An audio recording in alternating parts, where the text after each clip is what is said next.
Seguindo, então, a ordem de apresentação, a gente teria o trabalho do Diogo, que, como eu falei inicialmente, ele não pôde vir, né, para a sessão de hoje, ele vai apresentar na sessão de amanhã, e com isso eu vou convidar o Felipe Assis com o trabalho Curadoria, uma escolha de liberdade, para apresentar o trabalho. Bem-vindo, Felipe.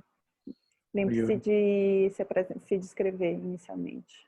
Tudo bem. Todo mundo está me ouvindo? Porque às vezes meu microfone pifa. Ótimo. Obrigado.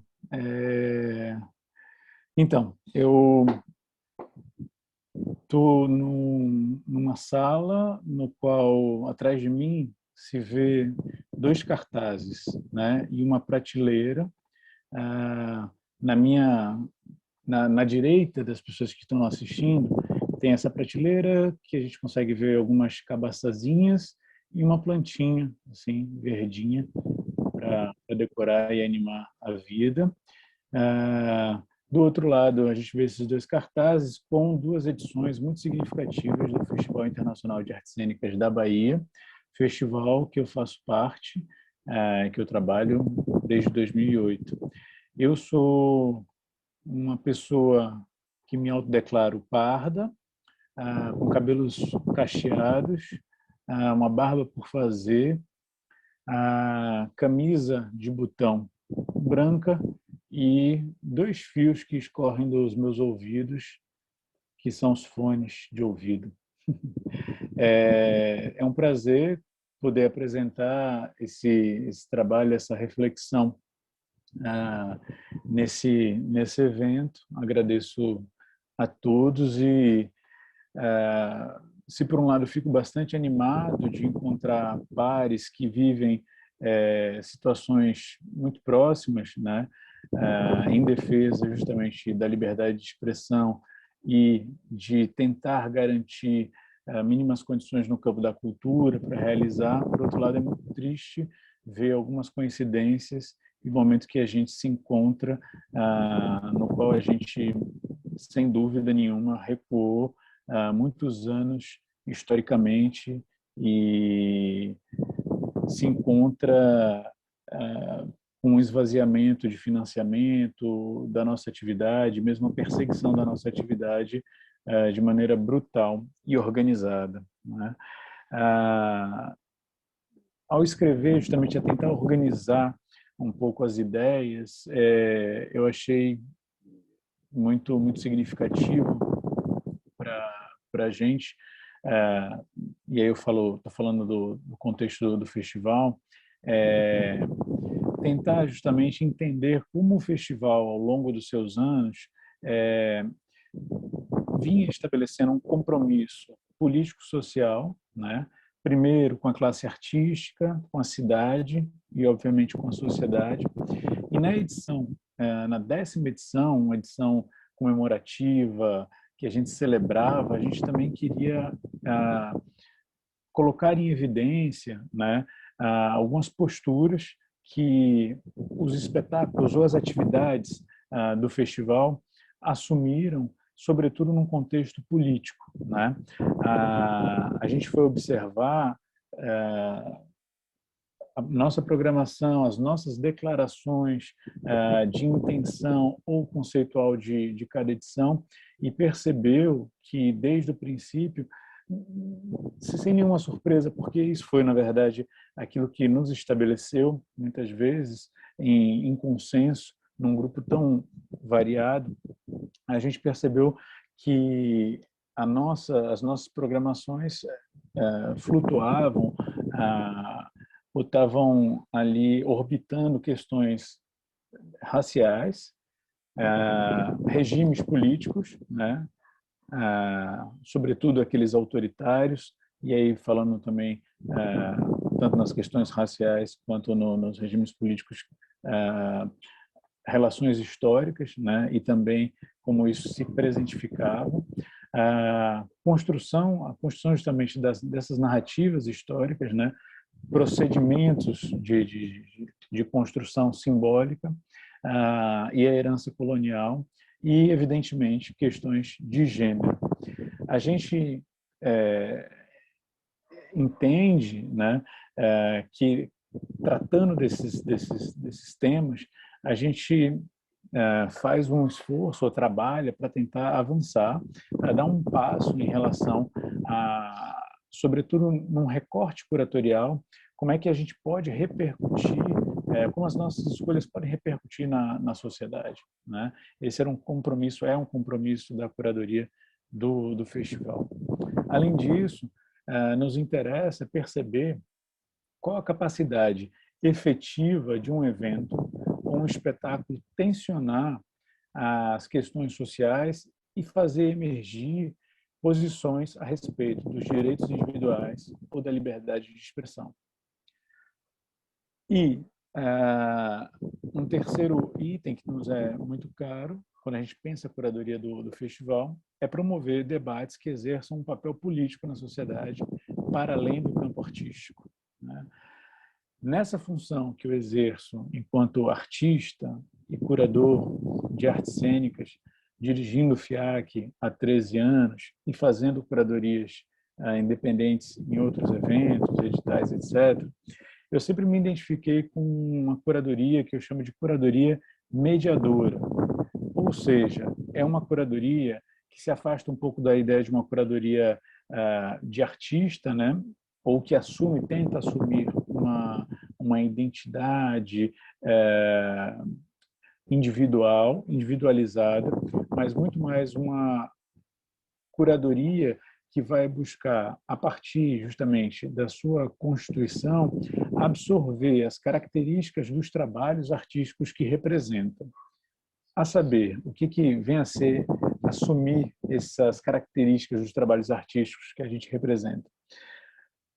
Eu vou recorrer à história justamente da linguagem teatral ou arte das artes visuais / teatral, justamente ali na década de 60, onde há esse embaralhamento desses contornos, desses limites, e se reconstitui um pouco essas características, e justamente para definir um pouco o tipo de entendimento que eu tenho de curadoria.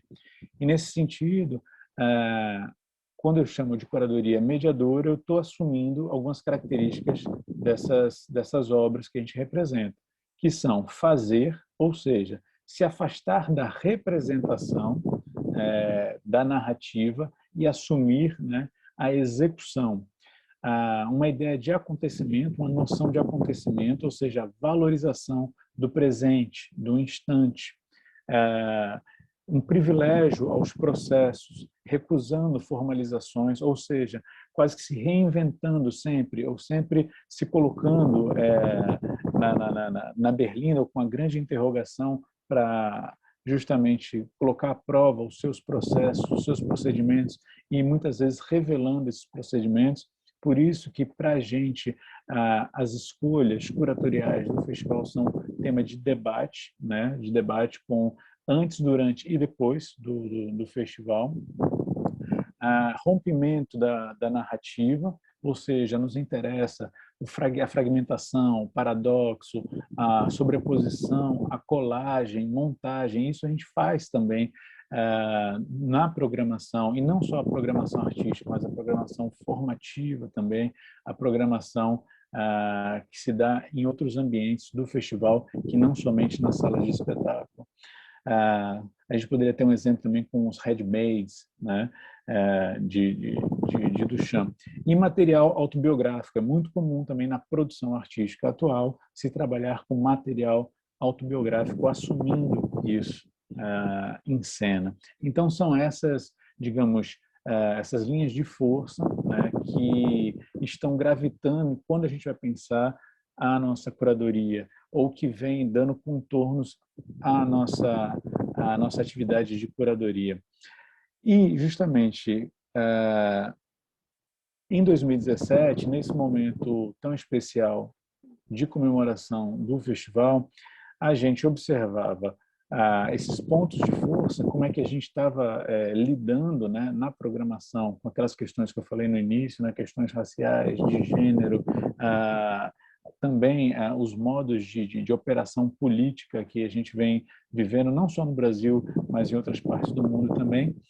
E a curadoria daquele ano do festival, que sempre, que na verdade sempre não, mas a partir de 2015 ela foi assumida não somente por especialistas da linguagem, mas também trabalhadores que, desde o princípio da realização do festival, debatiam não só as características que teriam um festival, físicas, financeiras e procedimentais, mas também conceitualmente. Eu estou me referindo aqui a pessoas que trabalham na administração, pessoas que trabalham nas atividades formativas, pessoas que trabalham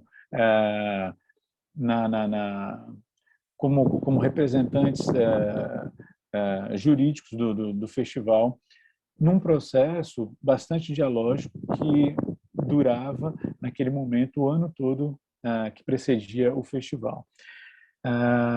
E aí, justamente em 2017, nesse momento de comemoração, a gente, atento à programação, aos debates que aconteciam, aqui bem colocado pela colega Fernanda Pimenta, 2016 a gente tem o impeachment, né?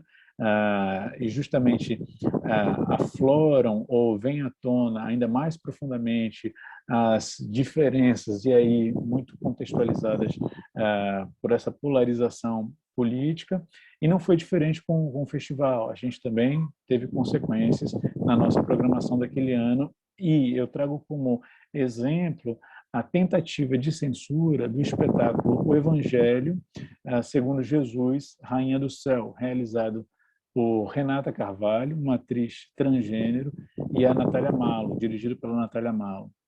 Foi é um trabalho que vai falar, vai fazer uma reflexão a partir de uma perspectiva: se Jesus retornasse num corpo transgênero, como é que ele seria tratado, né? Como é que ele seria visto?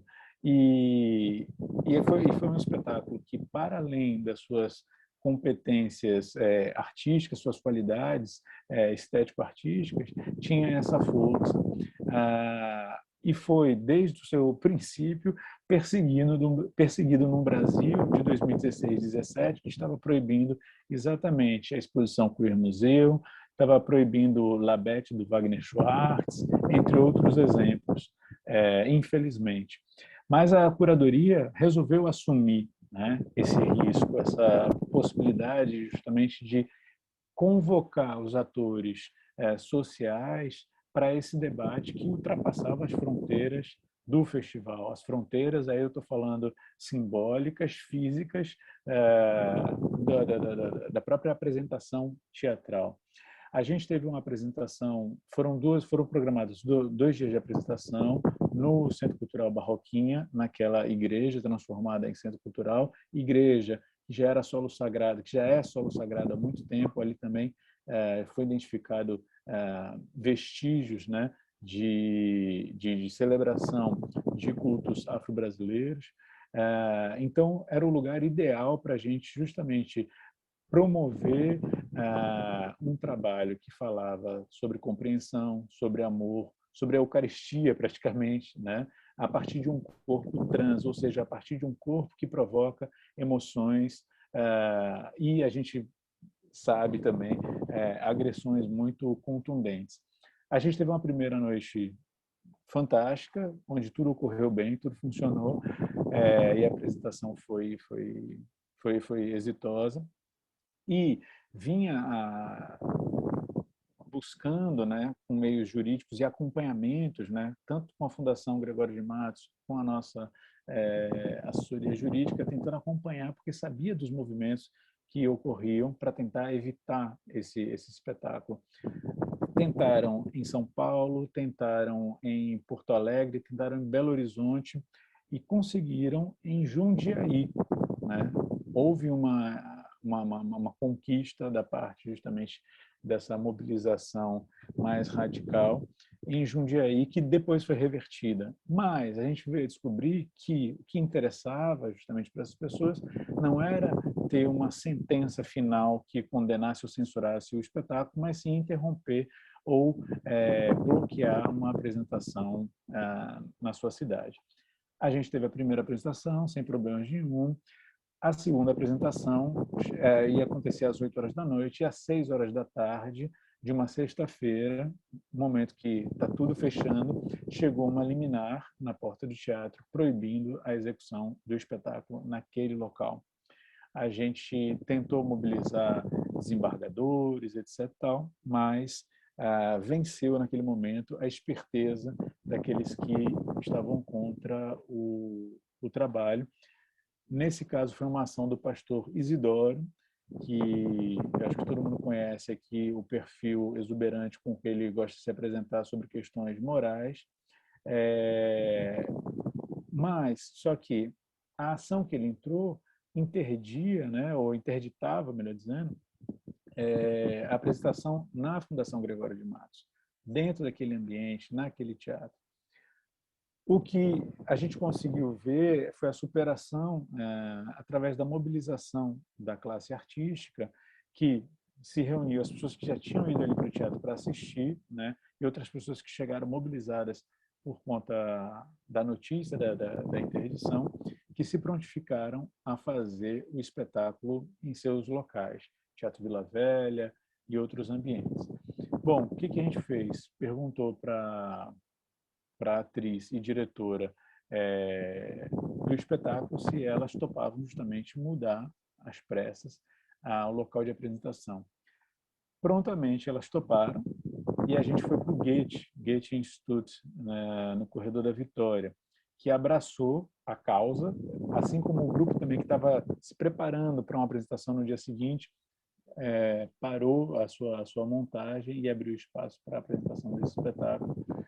A gente conseguiu, com o festival, mobilizar as pessoas que estavam ali na frente da Centro Cultural Barroquinha e realizar a apresentação do espetáculo. Bom, isso é só um resumo, né, do que eu vou desenvolver nesse artigo, de como é que justamente a curadoria assume esse papel e, junto com outros agentes sociais e culturais da cidade, podem colocar em questão os limites justamente da nossa liberdade de expressão frente a uma situação ou um cenário que a gente vem passando de proibições e de retrocesso a partir de um discurso completamente anacrônico e enviesado, que é o que a gente vem sofrendo desde 2016. Essa a contribuição, espero que a gente converse um pouco mais adiante. Desculpa se eu passei um pouquinho o tempo, eu confesso que me perdi um pouco no início, na contagem. Tá tudo tranquilo, gente. Eu vou passar agora a palavra para Vitória Baldin, que vai apresentar o trabalho A Atuação do Hamas nas Artes Visuais em Gaza. Confesso que eu fiquei bastante curiosa de ler o artigo completo e de ouvi-lo, obviamente. Prazer, muito bem-vinda, é um prazer tê-la aqui conosco. Lembre-se de se descrever.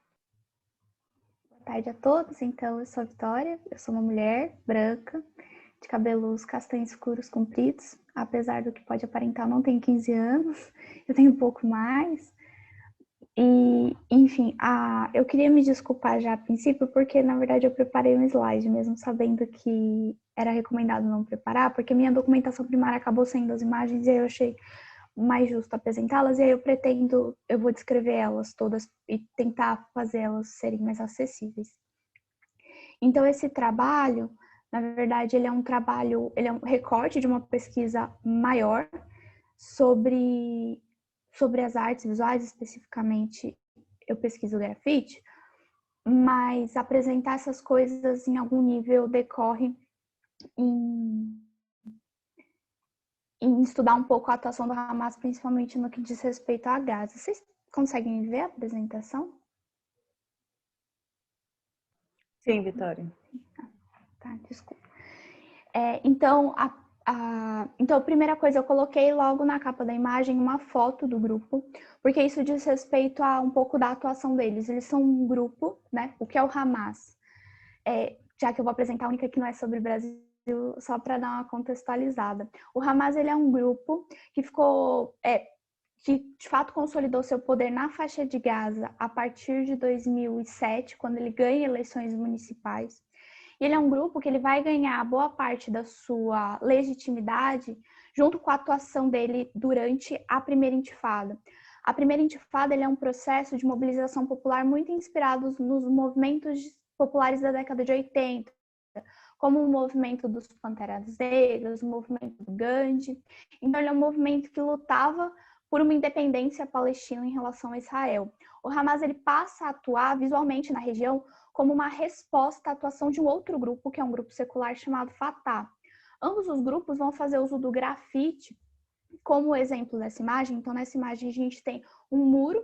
Essa imagem foi registrada na década de 80 e está escrito: a intifada continua, Hamas, né? Uma tag, uma assinatura do Hamas escrito em árabe. Essas comunicações, elas são muito feitas como uma forma de resposta à censura israelense. Israel impõe uma forte censura à imprensa, nesse momento, como uma forma de uma tentativa de reprimir essas manifestações, né? E aí o grafite, ele vai surgir como uma resposta a isso, até porque o grafite, ele é relativamente barato de fazer. Você precisa de um muro, uma tinta e uma ideia, e você consegue comunicar. O Hamas, ele vai, então, utilizar desses grafites para começar a fazer frente ao Fatah, né, ao outro grupo político. E o Hamas, ele tem uma particularidade que é a nacionalização do Islã. Algumas pessoas entendem que o Hamas, ele é um grupo religioso. E não necessariamente essa postura, é um pouco específica a relação do Hamas. A Palestina, para o Islã, ela é uma terra sagrada. Então, o discurso do Hamas vai trabalhar no sentido de que não podemos abrir mão da Palestina, pois somos muçulmanos. Se abrirmos mão da Palestina, estamos abrindo mão de uma parte da nossa identidade muçulmana. Então, no fundo, a relação entre essas coisas, ela é também territorial. Então, esses grafites, eles começam, né? Então, o Hamas, ele começa com uma atuação visual e, por conta disso, o Hamas tem uma consciência muito grande da importância das artes visuais, tanto para fazer crítica a eles, quanto para ajudar eles a transmitir determinadas mensagens. Então, hoje, quando a gente pensa na faixa de Gaza, a gente tem que pensar na atuação do Hamas, né? E o Hamas, ele atua em duas frentes principais. A primeira delas, e talvez a mais conhecida, é a censura. Eu coloquei duas fotos de dois grandes exemplos dessa censura do Hamas, né? Então, no canto direito, a gente tem o Khaled Halala, que ele é um homem palestino de olho claro, e ele é um rapper, né? Ele foi um rapper que ficou conhecido por fazer muitas críticas à falta de liberdade de expressão conseguida pelo Hamas, né? Após o Hamas ter, em 2007, subido ao poder, ele começa a fazer esses raps em crítica a ele, e ele é expulso de Gaza, ele é ameaçado de morte, ele acaba fugindo e ele vai para a Europa. E ele tem uma declaração que é bastante importante e bastante significativa, que ele diz: eles, o Hamas, baniram todas as atividades culturais que não servissem às suas causas. Então, eles não só baniram aqueles que eram contra, mas tudo aquilo que não era útil para eles passou a ser proibido, desincentivado, ameaçado de morte, levando em conta que o Hamas é um grupo que tem uma ala armada, bastante armada, então, de fato, muitos artistas morrem e acabam por conta dessa atuação do Hamas. E do lado esquerdo, eu trouxe um exemplo que é próprio das artes visuais, que são os irmãos Nasser, né? O Arabi e o Tarzan Nasser, que eles são dois irmãos que se formaram na Faculdade de Belas Artes Al-Aqsa. Al-Aqsa é o Domo da Rocha, que é um símbolo bastante importante para a identidade palestina no sentido do Hamas, dessa territorialidade religiosa, né? Eles se formam, então, numa universidade que é financiada pelo Hamas em 2009, só que 2 quadros deles, durante a noite, foram destruídos pelo Hamas. Eles entraram na universidade antes de uma exposição, faziam uma espécie de exposição de formatura, e antes dessa exposição de formatura deles, as telas deles foram destruídas. E as telas deles foram destruídas porque o Hamas dizia que elas falavam de amor e mulheres e não do sofrimento palestino. Em 2010, esse departamento de artes foi fechado, porque o Hamas entendia que tinha liberdades excessivas ali, então eles fecharam esse departamento de artes, ele não existe mais, e os irmãos também tiveram que fugir. E aí, eu trouxe 2 quadros desses irmãos para a gente entender o que é falar de amor e mulheres e não de sofrimento palestino. Do lado direito, eu tenho um quadro que tem 2 figuras que são metade humanas, metade animalescas, deitadas em uma cama, num estilo bastante expressionista de pintura, e eles estão cobertos. E o nome do quadro chama Illegal, e a gente já vai entrar nisso. E do lado direito, tem um quadro de uma mulher segurando uma maçã, ela tem os cabelos cacheados em tons de amarelo e azul o quadro, e ao fundo tem uma figura que a gente não sabe dizer exatamente se é homem ou mulher. Não são essas obras que foram destruídas, as obras que foram destruídas a gente não tem registro. Essas obras foram produzidas 2 anos depois das que foram destruídas, mas elas remetem um pouco ao estilo dos irmãos. Para a gente, olhando aqui, de fato, a gente não conseguiria dizer, mas para eles, eles declaram que essas obras são políticas, elas falam sim do sofrimento palestino. Eu trouxe uma declaração deles que eles dizem o seguinte: tentar fazer amor em tempo de guerra, mesmo que seja uma tentativa fracassada, pode ser tão importante do que matar e destruir, porque não é o mais básico dos direitos humanos naturais, agora relegados pela guerra. Se a guerra roubou do indivíduo seu direito mais primordial, o que dizer do resto dos seus direitos? Então, o que ele está falando? Por que illegal? Né? Por que ilegal? Ele diz que fazer amor em Gaza é ilegal, tanto pelas restrições morais impostas pelo Hamas, quanto pela própria guerra. Na própria guerra, há uma mentalidade de guerra em que tudo passa a se resumir nisso. Então, para eles, essas obras, apesar de elas não falarem explicitamente do sofrimento palestino, elas também estão falando disso. Elas estão explicitando algo que não é permitido, como, né, o Eva, né, a maçã do pecado. Porque muitas vezes é criticado durante a intifada, ouvir isso, e segue tendo isso muito forte em Gaza, que é a restrição aos prazeres. Então, pessoas que usam roupas muito chamativas são muito criticadas, pessoas que fazem festas muito chamativas são criticadas, porque entende-se que deve ter uma moderação em respeito aos mártires, em respeito às pessoas que morreram. Então, é mais ou menos isso, um pouco dessa censura do Hamas. E aí eu trouxe um exemplo dos incentivos. O Hamas, ele trabalha muito forte, também em decorrência da sua origem, em relação às artes visuais, em relação à arte de rua, em relação ao grafite. O Hamas reconhece no grafite, principalmente associado com a caligrafia é algo importante para o Islã, essa associação como algo potencialmente educativo. A arte de rua ela é usada para fins educativos, para educar a população. Tanto para dizer o Hamas atua aqui, então essas tags, né, essas assinaturas de Hamas, em vários pontos de Gaza você encontra, mas também esse exemplo aqui que eu trouxe para vocês, que é, a gente tem então à esquerda um grafite, a gente tem um homem com roupas militares, ele cobre o rosto e ele tem uma faixa na sua cabeça, né? Essa faixa faz referência direta às faixas utilizadas por uma ala armada do Fatah chamada Brigada dos Mártires de Al-Aqsa, né? Então, Brigada dos Mártires do Domo da Rocha, a gente poderia traduzir. Então, esses mártires, eles usam essa faixa e eles colocam na rua tanto a referência ao Domo da Rocha, que vocês encontram aqui na direita, quanto um míssil, e a gente também encontra essa faixa. E aqui eu coloquei também no canto o símbolo desses mártires, né? Que também tem o símbolo do fuzil e o símbolo do Domo da Rocha. Então, o que eles pretendem colocar quando eles fazem um grafite desse? Nós somos mártires, nós somos importantes, uma memória constante dessa atuação do Hamas para quem vive nessas cidades.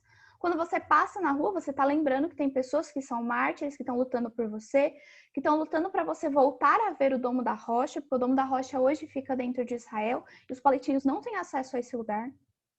Então, e também falar sobre o poder. Esse é um mural bastante grande. Se vocês verem, tem um homem aqui na frente e ele é pequeno. Então, o mural é muito grande, é essa memória dessa atuação do Hamas como uma forma de legitimação dessa imagética também, desse imaginário. Além disso, a gente tem os mártires, né? Os mártires são uma memória que é bastante importante para os dois grupos, tanto para o Fatah quanto para o Hamas. E nesse caso específico aqui, a gente tem a memória da intifada. A gente tem um mural aqui na direita de um homem tacando pedra, né? Os lançadores de pedras foi uma imagem muito popular durante a Intifada, de homens simples que lançam pedras e são punidos com fuzis, com tanques, enfim, imagens que fazem parte de um repertório um pouco mundial dessas manifestações populares, né? E essas imagens são muito reproduzidas pelos grafites do Hamas, tanto associando de novo o grupo à primeira intifada, quanto associando o grupo com a luta pela libertação nacional contra uma opressão muito maior. Nesse grafite a gente vê um homem com trajes militares, ele possui um fuzil, e ele lança esse fuzil diretamente para o peito desse homem que lança pedras. Além disso, outra questão importante é a questão feminina. Todos os grafites que eu, Vitória, documentei durante a minha pesquisa, as mulheres aparecem de hijab, do lenço tradicional muçulmano. Há questões específicas para isso, que eu acho que não dá tempo de entrar agora, depois pode ser que a gente discuta mais, mas todas as mulheres usam hijab. E as mulheres, elas dificilmente são representadas como mártires, como lutadoras femininas. As mulheres, elas são vistas como a segunda linha de frente, como esse grafite demonstra. Nesse grafite, a gente tem mulheres que choram com um mar de sangue e vários bebês, né? Então, a luta pela mulher, o sacrifício da mulher, é ela ter o seu filho morto durante a luta. Acho que é mais ou menos isso para dar um contexto geral. E aí eu trouxe aqui só, eventualmente, as bibliografias, se alguém quiser se interessar, enfim. É isso. Acho que passei muito do tempo.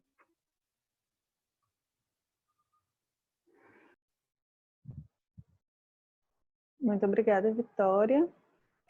A gente vai, então, para a nossa última apresentação, que foi, inclusive, a partir do trabalho de Valéria, que veio o nome da sessão, né, que eu esqueci de mencionar no início. Essa sessão é a Censura, Liberdade e Tretas.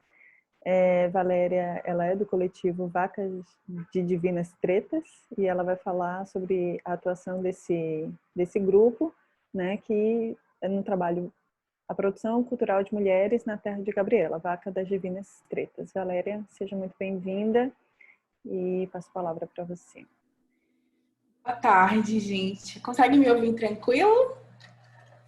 Eu sou Valéria, eu sou uma mulher negra, eu estou com meu cabelo crespo solto, armado num black, uso um óculos preto, um brinco amarelo, de pontinhas amarelas, visto uma blusa branca e atrás de mim existe uma parede branca lisa. Eu vou trazer um pouquinho para vocês desse trabalho, né, que é o Vacas Divinas Tretas, a produção de mulheres na terra de Gabriela. Esse é um trabalho inicial, é um primeiro resumo de um trabalho que aborda a produção desse coletivo, que é um coletivo de mulheres que inicia suas atividades em dezembro de 2018, na cidade de Ilhéus, né, aqui no litoral sul da Bahia, a abordagem do artigo é fazer aproximações da atuação desse coletivo com a personagem Gabriela, do Jorge Amado, né, Gabriela Cravo Canela, e demonstrar como que o coletivo, como que a ação desse coletivo, ele tem modificado um pouco a realidade cultural, o cenário cultural da cidade de Ilhéus, né? E aí, por que Gabriela? Né? Quando a gente vai pensar, por exemplo, quando a gente ouve a palavra Ilhéus, né, quando a gente ouve falar de Ilhéus, uma das primeiras imagens que aparece na nossa cabeça, um dos primeiros discursos que é acionado, é a literatura do Jorge Amado com a Gabriela do Cravo Canela, né, que não é só literatura, ele também se transformou numa novela, depois foi passada novamente. Então, assim, muitas pessoas lembram, então, da Sônia Braga, dependendo da geração, né, vai lembrar da Sônia Braga, como Gabriela, outros vão lembrar da Juliana Paz, como a Gabriela, por exemplo. Cenas icônicas como a cena, por exemplo, da Gabriela em cima da casa pegando a pipa.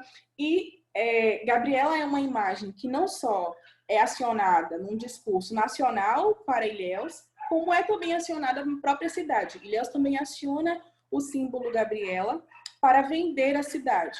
Só que o símbolo Gabriela é acionada de uma forma hipersexualizada. Gabriela é tida como uma mulher que tem uma inocência sexual muito grande, que é a mulata que é gostosa, que é a mulata que está pronta para o sexo, que é a mulata que está, inclusive, ávida e desejosa para este sexo. Então, cria-se uma imagem de Gabriela, de uma hipersexualização e que é apenas isso. Gabriela, cravo e canela, da cor do pecado, pronta para o sexo, a ingênua, a mulher que vai deitar e que eu vou te usar, né? No livro do Jorge Amado, a gente vai ter duas personagens, que é a Gabriela e a... Me falha a memória o nome da outra, mas que são duas personagens que são muito interessantes e que a gente vai fazer nesse diálogo. Por quê? Ilhéus, conhecida também como a terra do cacau, né, do sul da Bahia, como a terra do cacau, e muito famosa por conta dos coronéis que existiam nessa época. Na época que o cacau ele tem essa ascensão, Ilhéus ele vai ter vários coronéis e fica muito famosa por conta desses coronéis, né? Muita gente acha que a essa altura do campeonato o coronelismo já não faz mais parte do cotidiano da cidade de Ilhéus. E aí a gente percebe que esse é um equívoco, é um engano, porque o que a gente vai ter de realidade é que as viúvas do coronelismo, como a gente costuma chamar nos bastidores da cidade, do cenário cultural e até mesmo na cidade como um todo, as viúvas do coronelismo elas não deixam que o espírito coronelista ele se acabe, né? Então é aquele espírito de subjugar mesmo pessoas que estereotipam e que têm em si, em seus corpos, vivências e experiências que fogem à norma, que fogem aos padrões. E aí eu estou falando especificamente de mulheres, eu estou falando da população negra, eu estou falando da população LGBT, estou falando da população periférica. A gente fala isso porque dentro de um cenário cultural de uma cidade que se vende como uma cidade turística, quando a gente presta atenção ou vai observar que tipo de produção cultural, que tipo de produção, que tipo de cultura a cidade está vendendo, ou quem é que faz essa cultura e que tem a liberdade para fazer essa cultura com um apoio institucional, por exemplo, ou com um apoio social, da validação social de produção cultural, quem está dentro desses grupos, quem está dentro desse círculo, normalmente são sempre as mesmas pessoas, né? As mesmas pessoas brancas, as mesmas pessoas, em sua maioria homens brancos, que possuem um poder econômico confortável dentro da cidade de Ilhéus e, consequentemente, há uma explosão desses grupos periféricos que eu mencionei anteriormente, né? Que trazem em si, em seus corpos, as fugas da regra. E aí, assim, a gente relembra Gabriela Cravo Canela e a gente traz Gabriela para esse debate, porque Gabriela, no livro, apesar da objetificação e da sexualização que fizeram de Gabriela, ela não é apenas isso. Se a gente relembrar Gabriela, por exemplo, a gente vai lembrar da moça que é retirante, que vem, né, de um outro lugar para Ilhéus e que o tempo inteiro traz no seu discurso a busca por liberdade. O tempo inteiro, Gabriela traz o desejo de alcançar outras coisas, de ser independente, de ser livre, de não ter que andar segundo as regras daquela sociedade ilhéense na época, né? Que no livro é retratada como essa sociedade coronelista, mas em que há um local específico para as mulheres. O local específico para as mulheres remete exatamente à frase que a gente ouviu recentemente da bela, recatada e do lar, né? Inclusive tem um personagem chamado Ramiro Bastos que ele menciona, ele não fala com essa frase, né? Que essa frase é bem recente agora, mas ele fala isso, né? Desse lugar da mulher, o lugar de dentro de casa, que é ao lado do marido, que é cuidando dos filhos, e Gabriela e Malvina, que é a outra personagem. Gabriela, mas aqui eu me atenho só a Gabriela. Gabriela, ela vai fugir desse repertório, né? Da mulher que vai ficar dentro de casa, da mulher que vai cuidar do marido, cuidar dos filhos, inclusive, porque uma das coisas que ela traz e que é o que transforma, é o que constrói essa imagem da mulher fácil, de sexo fácil, é as suas falas de que ela não vai problema em dormir por dormir, ela não vê problema no prazer de dormir com várias pessoas, né? Com vários homens, por exemplo. E aí, trazendo para esse diálogo coletivo Vacas Divinas Tretas, a gente linka de que forma, né? O coletivo ele é formado por 9 mulheres, desde a sua formação inicial, 9 mulheres que se juntam depois de passar por várias experiências de violência em carnaval, né? Em carnavais. Violências contra os nossos corpos, né? Violência do assédio sexual, dos puxões e etc. E, ao mesmo tempo, mulheres que não aceitam não brincar o carnaval, não aceitam a condição de que para estar no carnaval tem que aceitar o assédio, para estar no carnaval tem que aceitar as violências. Não. Essas mulheres, nós, e aí eu vou falar em primeira pessoa mesmo, nós, né, não vamos aceitar essa condição, nos juntamos e decidimos organizar um bloco de carnaval que é sem cordas, que é colaborativo, que passeia pelas ruas, né, do Pontal, pelas ruas de Ilhéus, e enquanto o Vacas ele vai passeando, ele vai saindo, né, no seu cortejo, o convite fica explícito, né? O convite fica explícito nos corpos que compõem o cortejo do Vacas de Divinas Tretas. Em sua maioria, mulheres, pessoas LGBTs, pessoas negras, pessoas periféricas, pessoas de idade, porque o discurso político que o Vacas traz, que ele propõe, que é um discurso inclusivo, que é uma ação inclusiva, que é demandada pela sociedade, por quê? Porque quem demanda ações que estejam preocupadas com mulheres, negros, LGBTs, são esses próprios sujeitos que não encontram espaços outros, né? Que não encontram espaços para serem livres e sãs e salvos, né? Livres de violência, não encontram esses espaços em outros locais.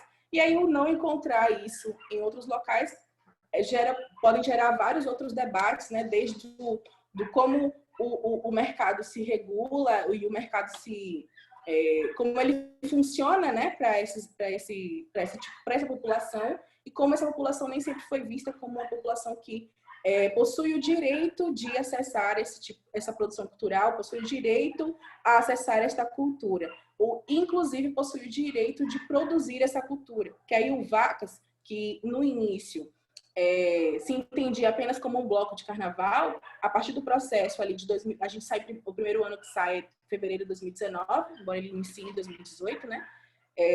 A partir daquele processo da saída do carnaval em 2019, o ano inteiro de 2019 são produzidas outras festas e outros momentos culturais para garantir a gratuidade do coletivo, do carnaval, né, da saída do carnaval, gratuidade para que qualquer pessoa possa participar sem ter que pagar nada. Então, outras produções são realizadas, e a partir dessas outras produções, o Vacas vai se entendendo não só como um bloco de carnaval, mas como um coletivo de produção cultural, que inclusive afeta o cenário de cultura da cidade, porque é produzido por mulheres, e só quem toca nos trios dos Vacas são mulheres, artistas da região Litoral Sul.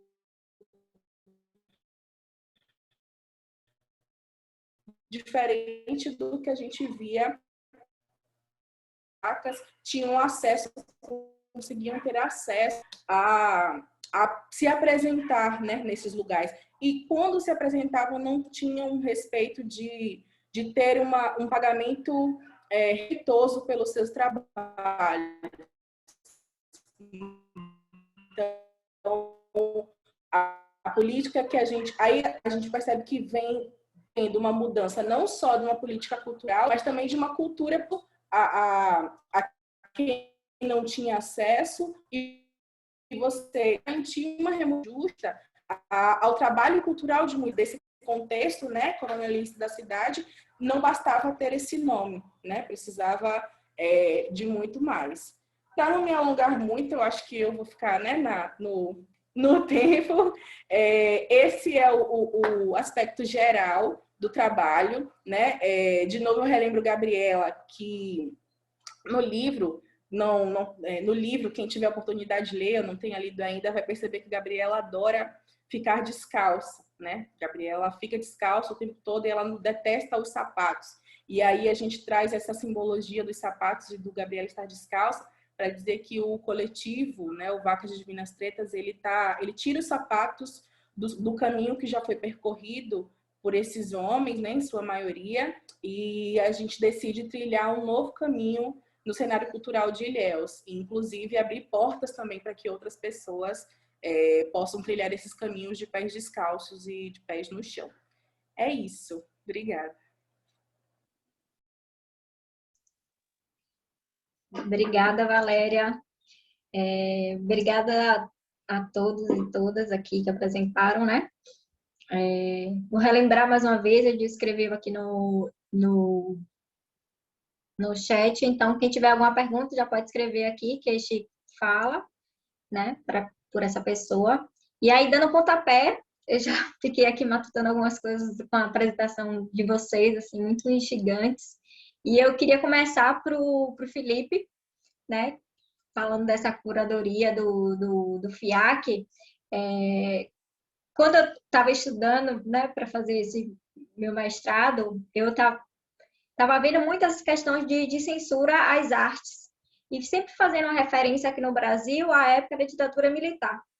Então, como se falava, quando começou a surgir a partir de 2016, né, com o impeachment de Dilma, esses casos que eram noticiados como caso de censura, como o caso que o Felipe falou da peça Evangelho segundo Jesus, interpretada pela travesti Renata Carvalho, né, como ela se denomina, saía nas manchetes, e artistas, pessoas militantes da área da cultura mencionando isso como censura.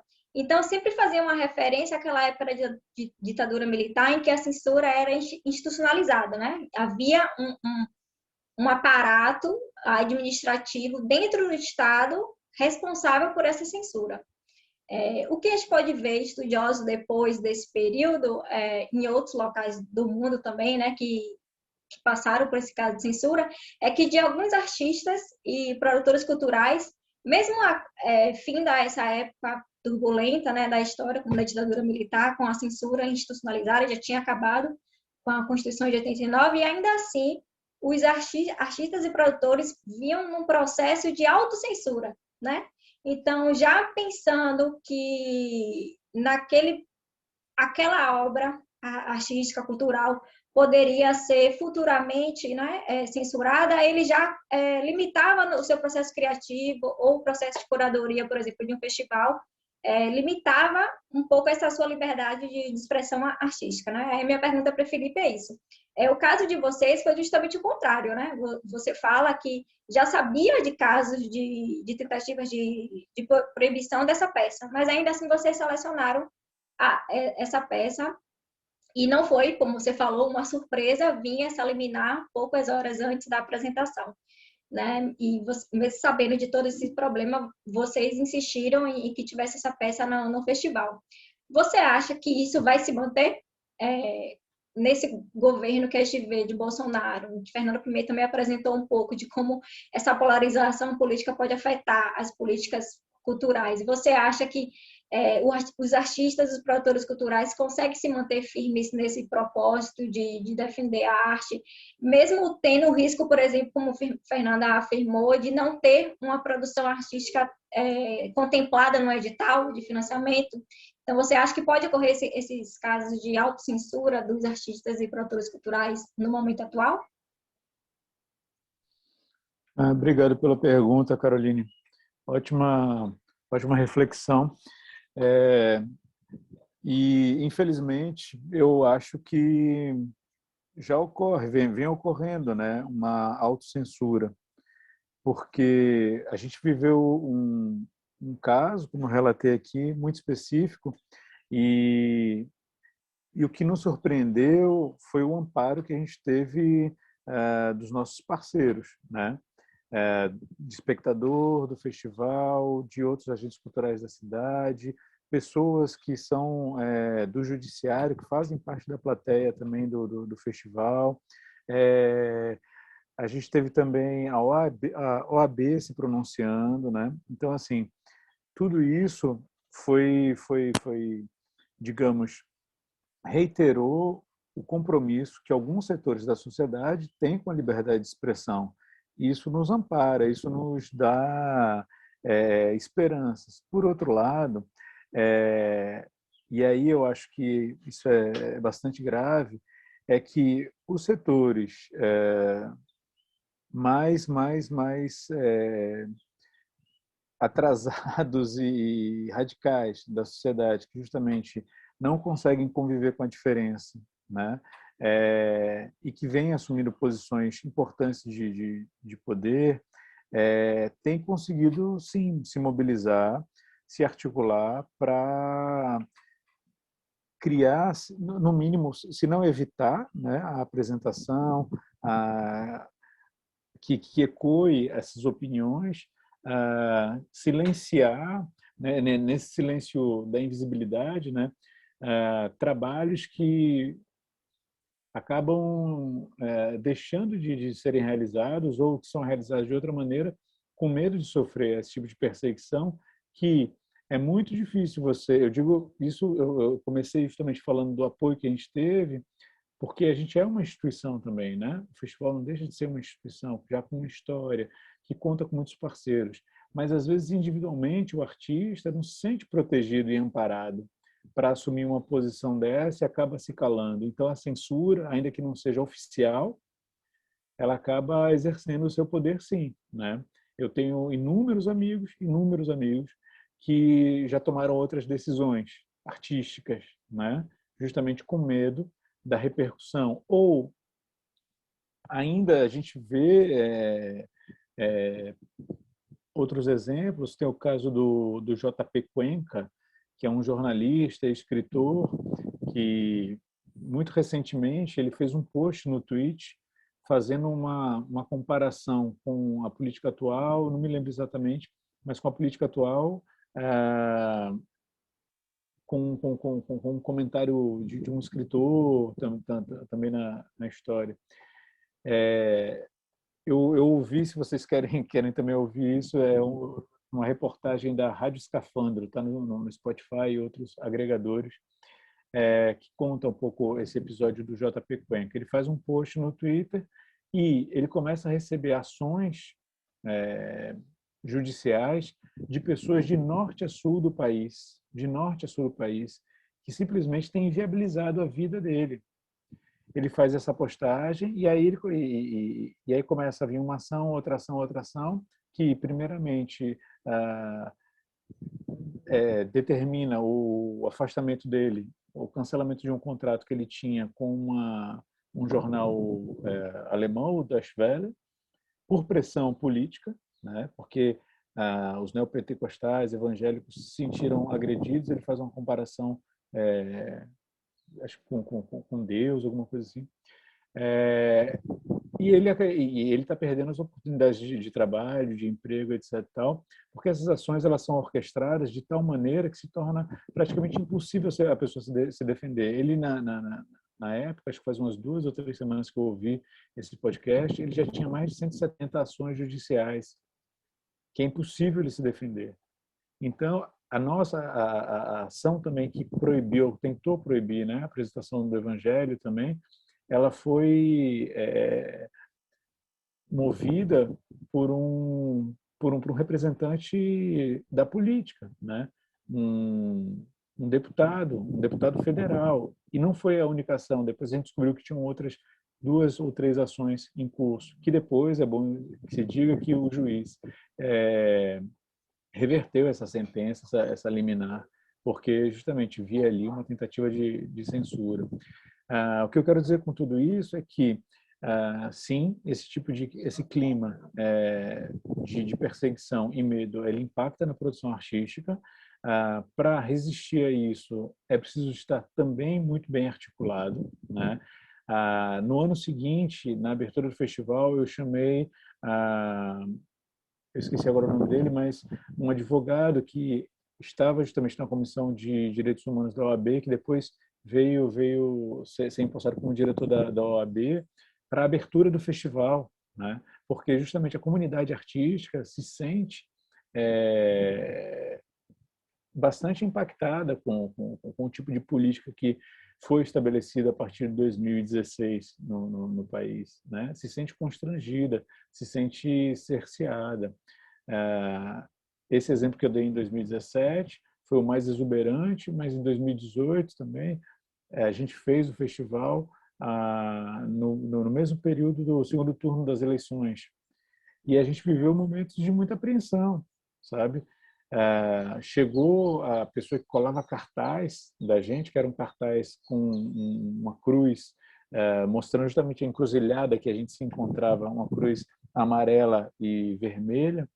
Teve os cartazes derrubados e questionaram se aquilo ali era coisa de petralha, né?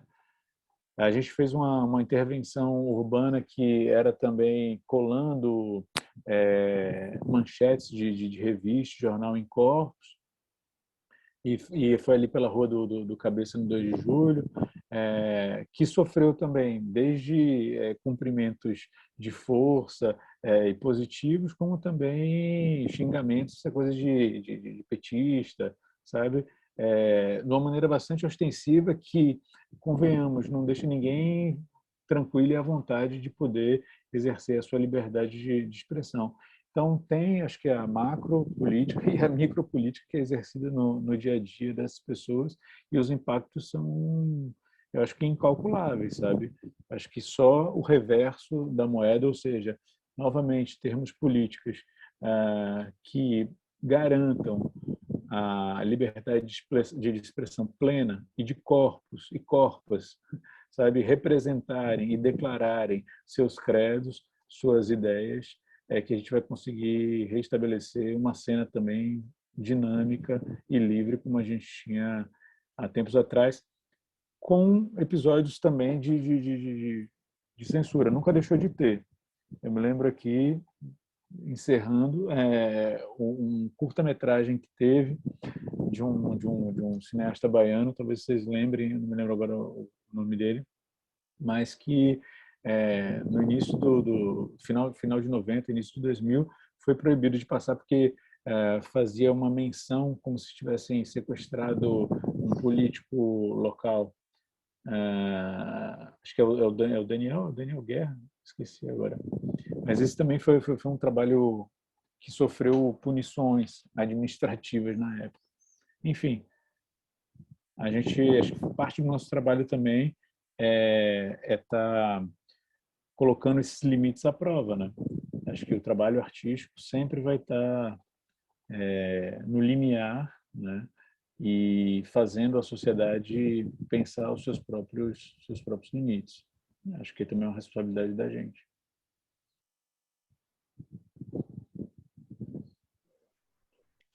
Bem, obrigada, Felipe, pela resposta.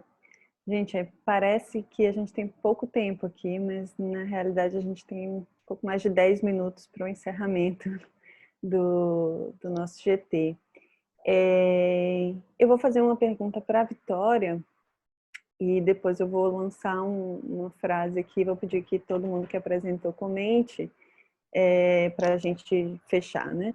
Para a Vitória, eu queria saber, né, se na sua pesquisa você identificou grafites ou expressões artísticas mais urbanas, né? Você comentou aqui de um rapper e de 2 artistas visuais, né, que tiveram suas obras destruídas, mas como seu foco na pesquisa é o grafite, se você encontrou manifestações de grafite na sua pesquisa mais insurgentes, né, que contassem, né, outra história do Hamas, que questionasse o Hamas, que trouxesse também a própria voz das mulheres, né? Você falou que todos os grafites que você encontrou, elas usavam véu, quer dizer, não tinha nenhum grafite mais insurgente em que as mulheres não estavam de véu. Enfim, essa é uma curiosidade que eu fiquei com o seu trabalho, né? Se todas as manifestações urbanas de grafites estão, né, ligadas diretamente ao discurso do grupo político, né, que domina ali a faixa de Gaza. E, bem, para os demais, é só porque no momento em que, eu acho que foi a Valéria que estava falando, eu me lembrei de uma frase do Ai Weiwei, um artista chinês, né, que também sofreu bastante com questões de censura. E, bem, eu vou lançar ela, não é específica para nenhum de vocês, mas vou pedir que no final todo mundo comente, que eu acho que é uma frase que tem muito a ver com a nossa sessão. O Ai Weiwei diz o seguinte: se não houver liberdade de expressão, a beleza da vida estará perdida. A participação em uma sociedade não é uma escolha artística, é uma necessidade humana. Passo a palavra para Vitória. Já comente também um pouco a frase, já faça a sua despedida e depois a gente segue um pouco na ordem que foi, né? Pi, Felipe e Valéria. Boa tarde. Então, o que acontece? A faixa de Gaza ela é um território pequeno, talvez um pouco por isso que chame faixa de Gaza. Diferente do que acontece na Cisjordânia, o Hamas ele consegue ter um controle desse território bastante grande. Um problema que a gente tem com o grafite é que ele some muito rápido. Então, a gente tem algumas comunicações que existem, não são registradas, e aí no dia seguinte elas já estão apagadas. O Hamas ele atua bastante nesse sentido, de apagar coisas que eles não concordam. O que acontece é que, às vezes, o grupo rival Fatah ele tem alguns braços, que são poucos, assim, em Gaza, e eles produzem, dentro dessas comunicações públicas, uma espécie de retábulo. Ele não produz necessariamente na parede, ele produz um cartaz, ou ele produz madeira, porque ele casa com mais tempo e depois só erguer na comunicação pública. Porque essas comunicações públicas, elas eventualmente demoram um pouco de tempo para serem feitas, para serem elaboradas. E se você for pego sem autorização do Hamas produzindo comunicação urbana, mesmo que seja favorável ao Hamas, você corre um sério risco de vida. O Hamas ele tem um controle dos próprios grafiteiros, assim, você tem que estudar muitos anos para ser grafiteiro do Hamas. Então, o que acontece é um pouco isso. E, querendo ou não, eu tô no Brasil, acabo ficando um pouco dependente desse registro, do registro de outras pessoas que vão para lá e acabem registrando. A gente tem algumas artistas que aí não são de grafites, como a Dinar Matar, que ela tem um estilo meio parecido com o Miró, que ela vai produzir grafites com mulheres sem o véu. Mas não necessariamente eles apresentam uma crítica muito direta ao Hamas, tanto que até hoje ela vive em Gaza sem grandes problemas. Então tem essa questão da faixa de Gaza ser um território pequeno, a gente tem poucas galerias de arte em Gaza, a gente tem menos de 10, só que a gente tem muitas exposições, porque o Hamas consegue controlar muito bem isso, apesar dele não ter, por exemplo, um Ministério da Cultura, um órgão específico interessado nisso. Mas ele tem uma preocupação muito direta com isso. Então, as comunicações que não dizem respeito, eles destroem dali algumas horas. Então, tem essa questão da necessidade de se registrar muito rápido, que nem sempre acaba sendo possível, tanto porque alguns estudiosos narram que eles vão para a região e acabam ficando com medo de registrar algo que seja contra o Hamas e quem acabar morto ou preso seja eles mesmos. Então, tem essa questão. A questão da frase do Ai Weiwei, eu acho que é particularmente bastante interessante por uma questão de ter que adequar a sua arte a um determinado padrão não diz respeito necessariamente à sua vida, a forma com que você vê, a forma com que você entende o mundo. Eu acho que particularmente quando a gente está falando da questão palestina, a vida não necessariamente se resume àquilo que o Hamas quer que ela se resuma. A vida tem muito mais aspectos e muito mais nuances que impactam, às vezes, a vida de um sujeito muito mais. E é importante que ele tenha liberdade para falar disso, se ele quiser, sem ter que fugir do país dele, abandonar a família dele, ser morto ou ser preso. Acho que é mais ou menos isso, eu não sei exatamente se eu te respondi, mas é isso. Muito obrigada a todos. Boa tarde. Já despedindo, né? É rapidinho demais, Ave Maria, a gente nem conseguiu conversar, né? Sobre a frase de liberdade de expressão, não é exatamente liberdade de expressão, mas artista precisa de liberdade, né? Mas para além da liberdade, acho que artista precisa também de financiamento. Artista precisa também de política pública. Então, acho que meu comentário vai mais por aí. A gente foi muito mal acostumado, eu acho, com governos de... Mal acostumado não, bem acostumado. Pelos governos de Lula e Dilma, na área da cultura. E aí a gente tem que lutar para continuar melhorando essas coisas, né? A gente acha que fizeram muita coisa, mas foi tão pouco. A gente tem que melhorar ainda muito mais, né? Em diversos aspectos. Então, acho que artista precisa de liberdade, mas também precisa de financiamento e de políticas públicas. Até mais.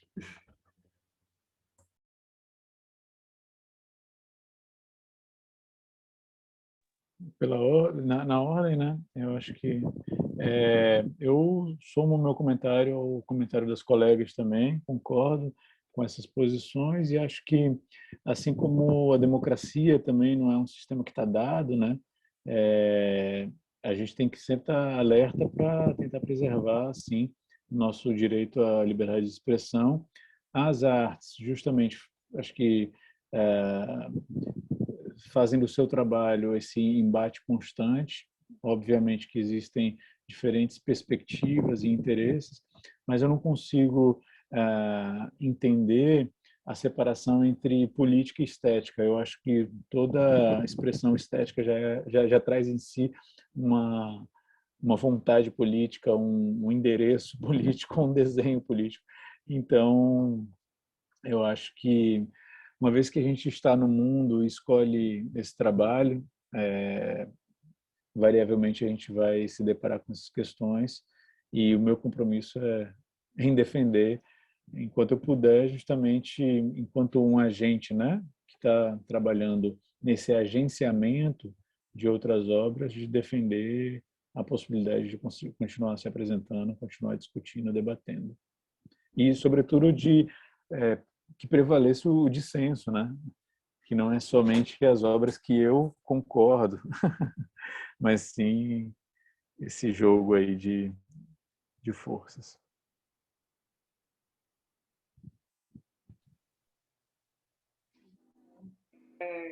Eu concordo também com o que os colegas colocaram. E do lado de cá, eu penso que não há caminho possível para a cultura, para a arte, para a liberdade de expressão, que não a busca, né, pela liberdade, a busca pela ressignificação das violências e das censuras e dos não ditos. Eu acredito muito que se a cultura e se a arte ela tem o poder de trazer de volta o significado da vida humana, né? De a gente sair da racionalização, sair da automatização, sair da alienação, então trazer de volta o sentido do fazer do ser humano, né? No cotidiano. E para isso a gente precisa continuar na busca pela liberdade e contra, né? Censura. Então, não há caminho possível que não seja esse. É isso. Se a gente tivesse mais tempo, teríamos muito mais.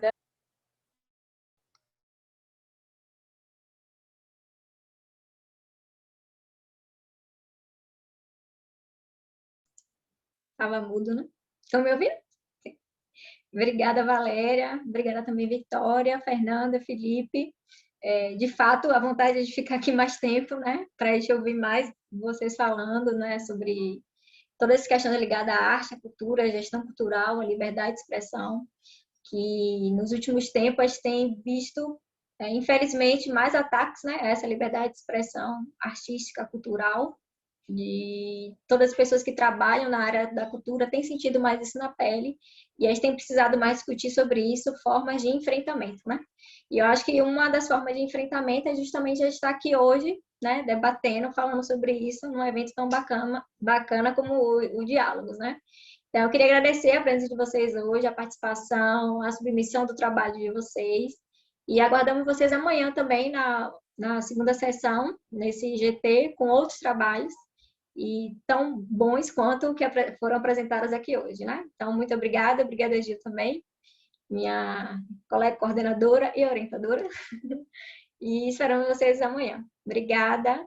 E hoje ainda tem, na verdade, né? Mais como é que se chama? Não é sessão de...